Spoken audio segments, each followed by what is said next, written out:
tell us what integrators need to know about that and understand about that, and also tell us about what you've added with the new iteration, the Novo Pro. Okay, absolutely. Happy to discuss that one with you. The Novo Connect was actually introduced in spring of 2014. And because of our experiences within the K-12 marketplace with some of our interactive projectors and short throw projectors, we decided at that time to aim the Novo Connect at the K-12 marketplace, as there was a sudden demand there as this classroom started to go digital. So we thought that was a good opportunity. As we rolled it out to school districts, more and more requests came in for more features to assist the teachers, the students, the administrators. And what we decided to do was phase in feature sets with product releases. So it wasn't until about halfway through the development of Novo Connect that we actually switched it into a corporate environment as well. But when we built the releases, the version 1.1, built onto the 4:1 quad screen, very basic BYOD support. We added the QR code. Everyone wanted an easy logon process. So we were the first to come out with a QR code recognition. We then went to dual network support because a lot of schools had a faculty network as well as a student network.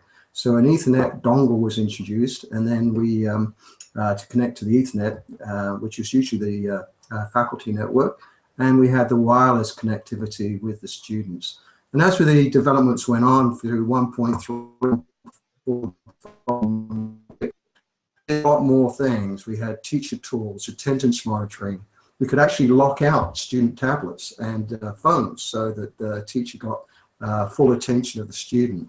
She could easily, or he could easily terminate the sessions, direct to Novo Screen Note, which is another application we have for annotation and virtual whiteboard.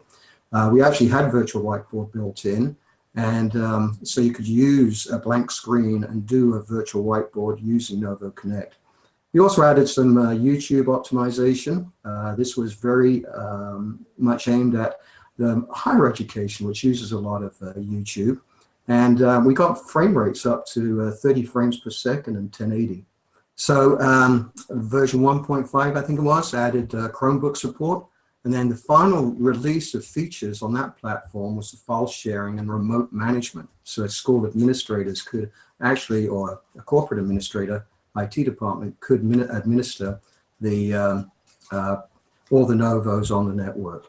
So that was where we got to, and we kind of ran out of capability platform-wise with Novo Connect. It was fully loaded. So we introduced the Novo Pro just in December. And what Novo Pro is it's a ARM A9 quad-core based processor based product that incorporated all of the features of Novo Connect.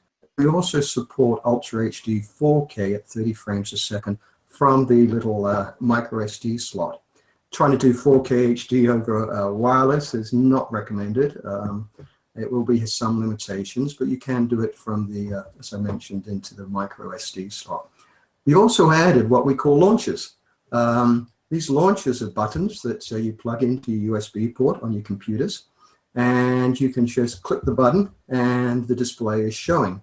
On that launcher as well as 4 additional buttons. Those buttons allow to easily place into one of the quads on the screen up to 4 computers for that collaborative event. So these buttons come in a pack of 4, as we say, we call them launchers, and they have a little tray that sits on the table so people can just pick them up, plug them in and go. The other thing we added was actually full Android and iOS mirroring. Mirroring is via an application, and you can absolutely mirror your iPhone or your iPad or your Android devices to the screen. So those are the major features that we did incorporate into Novo Pro. There are a few others as well. For example, we can turn an iPad into an interactive tablet that connects directly with, say, your intelligent projector, a short throw or something like that, that allows you to make notes from your iPad directly to screen. But it really is a very economical, full BYOD interactive collaborative system.